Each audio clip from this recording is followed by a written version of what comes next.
You are listening to the Pencil and Paper Podcast Network. Visit pencilandpaperproductions.podbean.com to find more great podcasts.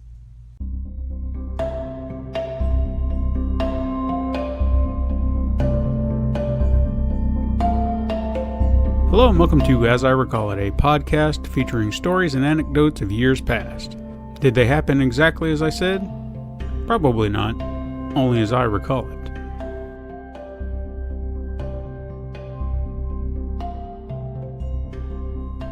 We hear the terms anxiety and depression so much lately that it's easy to dismiss it, which is really a shame because those who truly suffer from these conditions are simply cast aside with so many assuming it's no big deal. If you have a day where, let's say you got pulled over first thing in the morning, stubbed your toe walking into work, spilled coffee on your shirt, then broke your favorite coffee mug on the way to refill it, you're probably going to feel terrible. But to say you're depressed because of it is reaching. Comments like that are, in my opinion, why we've become so dismissive of them. But people truly deal with anxiety and depression in ways that are truly crippling. As I recall, I've been plagued by anxiety and depression for a large part of my life. It wasn't until recently that I knew that's what it was. I had been told by non-professionals that I had anger issues or that I was a jerk and so on. There were times I had angry outbursts and they weren't from nowhere. Yet I was convinced that I didn't know how to control it. I was convinced that I was a hate-filled, antisocial human being because I didn't like hanging out with large groups or even being around large crowds. Having the knowledge I have now, things make more sense. I don't have anger issues, and I'm not a jerk, even though I can be. To give a clear picture of why I know this now, a therapist I spoke to explained to me that when you lose your temper, it's like a bomb going off. The fuse is lit, and the time it takes for the fuse to ignite the bomb is the amount of patience a person has. But once the bomb has gone off, even though you may be able to make a new bomb, that bomb's fuse is not going to be as long as the last one. And each time the bomb goes off, the fuse will continue to get shorter and shorter. He explained that being a people pleaser can lead to this much faster. Now, I wish I could pinpoint moments in my life that could have led to these conditions. For all I know, my brain has been wired this way from the start. I have a firm belief that part of it stems from my desire to keep the peace and avoid confrontations. By sacrificing my own wants and needs and giving in to what others want, I've put myself into uncomfortable positions one too many times that have led to this form of PTSD. That's probably an extreme exaggeration of the situation, but I'm not really sure how else to describe it. I do always wonder if my life would be different if it were wired in the opposite way. What would my life be like if I were more outgoing, social, and laid back? Would it be the same or drastically different? I've never spoken about my conditions and quirks in a public forum, and the reason I am now is to not only let my own flaws be known, but to also hopefully help others feel as though they are not alone. When you break down the two terms anxiety and depression, they function on two separate ends. Anxiety is the fear of the future, and depression is a fear of the past. This is a very simple definition of both, but for the sake of this, it should be enough. Grappling with one of these problems is bad enough, but both makes life much harder. For example, I have issues conversing with people, more with people I don't know and hardly acquainted with. My brain is not good with small talk and practically finds it pointless. Now, if the person hits on something I know about, then my brain will sort through all the knowledge I have and begin using it to help maintain a conversation. But even that has limits. Talking to women has always been especially hard for me. Anytime I found a woman attractive or interesting and wanted to get to know her better, I never knew how to begin. I felt that one wrong move would blow the whole thing and we'd never talk at all. And if we did talk, I would always worry that I would say something wrong and make her not want to talk to me again. Usually after a chat, it becomes the full analysis of a conversation, hoping that I didn't say anything where she thought I was weird and wouldn't want to talk again. Then there's the casual chit-chat trying to maintain some form of conversation only to have it feel one-sided. Also, a side note, if you want to talk to someone, don't hesitate to reach out and say hello despite your reservations, but do not maintain a one-sided relationship. Whether it's a friend or a lover, every relationship takes two people. Every single one. Anyway, this mental back and forth of what am I going to screw up now to what did I screw up is exhausting. It also filters into my work. Not really my 9-to-5 job, but more my creative works like my YouTube shows and my podcasts. These shows have helped me put on a bolder face where I have to take charge and guide a show. This has helped in other aspects, which has allowed me to create what I believe to be better content overall. However, it's the aftermath that can be problematic. The aftermath is the response, and usually it feels as if no one cares. Very few watches or listens, no comments, no feedback, just an empty void. When something does well, I want to know why. When something doesn't, I want to know why. When something was doing well, then suddenly isn't, I want to know why. But there never seems to be any answers. I feel like I've been all over the place with this topic, but that's the perfect analogy for it. Anxiety and depression are mental chaos. Sometimes they don't seem to exist, but other days they keep you confined to your bed. I was always familiar with the term can't get out of bed, and it had been another one of those dismissive terms to me. Then it happened to me. I never knew how real it was. This feeling of despair that is so strong that you just cannot get out of bed. And I know it's more of a mental situation with the bed, providing some immediate form of comfort, but still, that's a strong force to be paralyzed by. As far as depression goes, I feel like I've hit some hefty lows, days where I didn't eat, nights where I didn't sleep. However, I will say, for whatever reason, I've never contemplated suicide. I don't say this to brag. I've honestly wondered why I've never reached that level of despair. I've convinced myself that I selfishly don't want to die because of all the things that I don't want to miss. I would often wonder why others can't think to do the same, but I know they are not me and I am not them. Based on the current state of society, I'm the last person who should have any worries or concerns in the world. I'm a straight white man. Everything is handed to me on a silver platter. I don't have to worry about racial prejudice or bigotry or even sexual harassment. And you're probably right.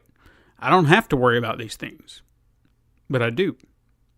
I worry about my family and friends who aren't white. I worry about my family and friends who aren't straight. Family and friends that aren't men. I'm a human being who cares about people that matter to him. How to do that properly makes me anxious. If I fail someone on that front, it makes me feel bad and puts me into a shame spiral. By the way, that shame spiral is a dangerous place to get trapped. I should have, I could have, why didn't I? There's so many questions you can ask, and it changes nothing. Best to let it go instead of getting stuck in that loop. Everyone is dealing with their own demons. Some aren't that bad. Others have demons we don't even consider. You never know what someone is going through or dealing with. Don't judge a book by its cover. Never assume someone's life is better than yours. You never know what mask someone is hiding behind, and sometimes a smile is the easiest one to wear.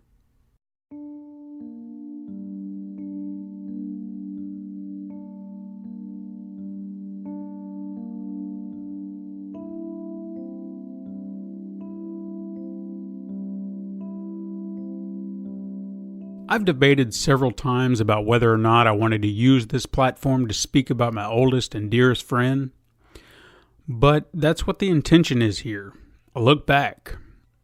So let's do just that. Let's talk about the man, the myth, the legend, Jamin Sponaugle. First of all, I honestly cannot recall what connected us. I cannot recall what our first conversation was even about. To be fair, it was 35 years ago as of this recording, so my memory is a bit fuzzy. Comic books would be my guess. But what's most interesting about it all is even though I don't recall the first time we met, I also do not recall a time without him. Obviously, there was a point in my life before Jamin Sponaugle, but I don't remember it. It was as though he was always there, a best friend waiting in the wings. I'm not sure what that exactly means, but I find it interesting. Looking back on our years in school together, I'm sure I could tell you a number of stories if I could remember them all. I remember snippets, if anything. I can tell you that he was the cool kid, the popular one. He was the guy that everyone gravitated towards. Outside of having a cool-sounding name, he had a charm about him, and no one could deny that. I've honestly tried thinking of one person he had a beef with, and no one comes to mind. Sure, there were people he didn't like. Hell, even I fell into that category at one point, and it was something that damaged our friendship permanently, even though I'm sure he never knew it. But I don't remember fights or rivalries with anyone. I had always wondered why we clicked when there were so many other kids out there he could be hanging out with. At some point, years into our adulthood, he told me it was because he could talk about nerdy stuff with me and I would nerd out with him. It was like he was the cool kid who couldn't expose the horrible truth of being a nerd. Fascinating still, but we did bond over comics. I remember so many stories we would talk about and get excited over, like the birth of Venom or the Infinity Gauntlet miniseries. I remember he was a huge X-Men fan. Maybe more Wolverine than the team, but a fan nonetheless. He actually recorded the animated series for me, which I appreciated the hell out of because there was no way I'd see it otherwise, since we didn't have a strong signal on our TV antenna to get Fox. I remember we even saw the first X-Men flick together, which was pretty cool to think back on now. And even though he allowed himself to be geeky with me, he did present me with a whole new world of music and culture. First of all, Jamin loved horror movies. I honestly have no clue where that love or desire stems from, but he was all about it. The first Fangoria magazine I ever saw was his. The first horror film I ever saw was because of him. And he had a passion for the stuff that wasn't casual. He knew a good horror flick when he saw one. He even appreciated the craft that came along with creating it. In fact, I remember a conversation we had when The Walking Dead became popular. He told me that he hated that zombies were all over pop culture now because he felt robbed of something that used to feel like it belonged to a rare few. Another one of his passions that kind of ties into the horror element was music. Even though his musical palette seemed to be open to various genres, metal seemed to be his primary, and much of the artwork depicted by the bands had a hardcore/horror element to it, which made sense. I believe the first band he ever introduced me to was Black Sabbath, which then led to Ozzy Osbourne. In fact, the very first CD I ever owned was Ozzy's first album, and it was given to me by Jamin. I didn't have a CD player at the time of receiving it, but it gave me a reason to get one. White Zombie was another band he pushed towards me, and I'm pretty sure he was a huge fan of Rob Zombie's artwork. I remember seeing some doodles of his that actually emulated Zombie's style. While we're on that subject, he was quite the artist, which was something else we bonded over. When we were kids, I was always amazed by his artwork. He had a style that, for someone his age, was pretty impressive. Looking back on it now, it was the detail he put into the work, no matter how significant the piece was, that was amazing.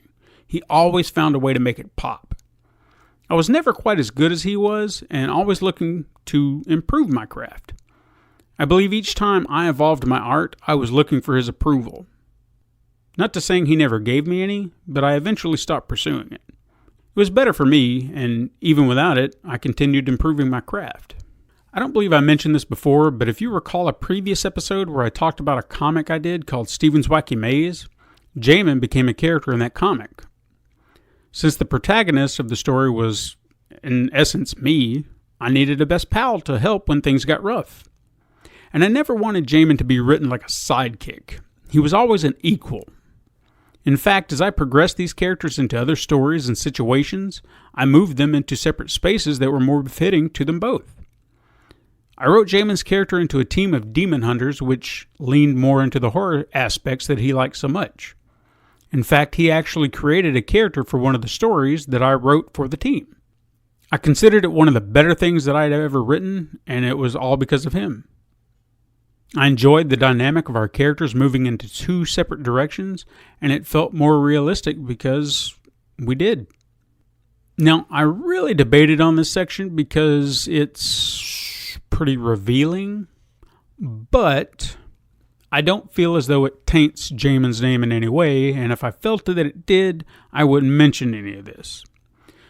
Of all the things Jamin introduced me to, hardcore pornography was one that kind of stands out. Before seeing the ins and outs, as it were, I wasn't completely sure about the whole process of sex since I hadn't quite seen it and it hadn't quite been explained. Well, watching some of those videos was a massive crash course on the subject, so I guess I should be grateful. While on this subject, I remember a Monday at school when he arrived in our first period class in high school, senior year. At least I'm sure that was the right year. He sat down beside me, looked me dead in the eye, and said, "Guess who got fucked this weekend?" As happy as I was for him, it made me feel more distant from him. Here was yet another thing he had done before me because he was the cool kid and I was the loser with the goddamn mullet. Seriously, why didn't someone say something? I do hate that he had the experience he had because, in all honesty, the girl that kind of, quote, took his innocence was kind of a whore. I don't say that to be misogynistic, but I don't know another way to say it. She used him. She cheated on him. When he found out all of this, she even tried offering fellatio to someone to help her win him back. That's low. And for the record, it wasn't me. I just overheard. High school was a point in time where our paths diverged. We would still hang out and talk here and there, but it was kind of class dependent. He fell in with the kids that were the smoking and taking drugs crowd. I fell in with the no one crowd because I was a nerd who disliked jocks but was too afraid to do anything illegal, and because I was considered lame, would get picked on by several assholes. Looking back on everything in hindsight, seeing where our paths led, I always wonder if there's something I could have done in high school that could have altered the course of events that led to his unfortunate death. In case that wasn't already apparent, now you know. I feel that's where certain events happened that led him down a dark path where he never felt like he belonged anywhere. I remember something his mother told me, stating how Jamin felt as though he couldn't hang out with me or any other friends that had a spouse or even children, feeling as though he would be a third wheel or in the way, which was in no way true. I remember a horror convention that was happening in Nashville some years back, filled with icons that we both knew and loved. We were going to go together, but he bailed on me saying he couldn't make it. And to be honest, I wasn't surprised since he had done this very thing to me many times in our lives. I'd gotten used to it. A few weeks after that particular moment, I invited him over to my home and, surprised, he actually showed. We sat down in my office and chatted about various things, and that day was brought up. In that moment, he confessed that he was struggling with a bout of depression that day, that he just couldn't get out of bed. It was a shock to me. It was also an eye-opener. I always assumed that the popular people who are beloved never have to worry about anything. Their lives are perfect. Clearly, I knew nothing. But even after telling me this information, he still recoiled. I would invite him over often, which would often be hit or miss. I would communicate regularly with him, which would either get an immediate response or responses that took days. I tried not to let it get to me. I tried to understand it from another perspective, but I think the lack of honesty behind what was going on is what bothered me most. In fact, the incident from our childhood had already strained my trust of him, so this didn't help. I feel like I understood what he was struggling with, and I feel like he assumed I would judge him. But maybe that's not it at all. There may be more than I think I know. When the news of his death came to me, I was distraught. I wasn't sure how to handle coping with it. I was just in a massive fog of sadness, but no tears, just depressed. It felt like losing a family member. But eventually I did shed tears. It was during a conversation with his oldest sister, Vanessa. She mentioned to me an item that he had been making for me and that she would get it to me as soon as possible. Upon hearing that is when I broke down crying. So many times I had questioned our friendship, what it meant to him, and whether or not I was even important to him. But in that moment, I realized that I mattered to him.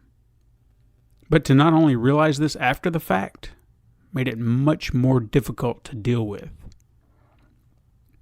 I know how hard it was, and sometimes still is for myself, but I cannot imagine what it's like for his immediate family. If you ever wanted to meet some of the best people on earth, you should really go meet the Sponaugles. This is by far the best lot I've ever known. I wish I could say that I've kept in touch with him more after his funeral, but I never did. I promised I would, but I guess the thought of coming around more after the fact just seemed wrong to me. I should have been around before. Maybe it could have made a difference. And at the same time, maybe not. Plus, I didn't want to intrude into their family as though I was trying to fill a void. It just seemed wrong. One thing that stuck with me over the years was a Facebook post he tagged me in. I'm not sure I'll quote it exactly, so we'll just say I'm paraphrasing. It said, "If I call you brother, then you have earned my respect." I, along with several other people, were tagged in this post, but it wasn't a very large group. This was a select few people he was knowing that they were special to him. This, along with numerous other posts like sharing pictures and stories with me, coming to my defense in other posts when he thought someone was talking bad about me, or even just chiming in to crack a joke, something he was always good at. All of these were proof that I mattered to him. I was just too blind to see it. Now my friend is gone, and I could never truly share how much he mattered to me. How our friendship shaped and defined who I became. How his creativity inspired my own. How he was one of a kind, and no one will ever fill his shoes.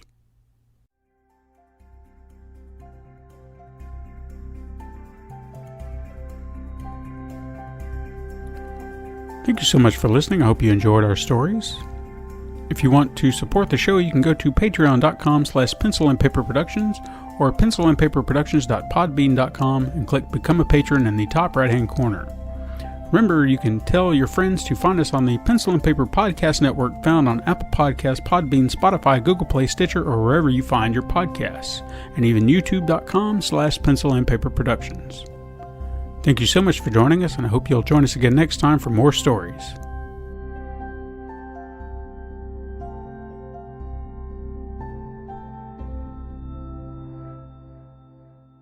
This has been a Pencil and Paper Podcast Network production.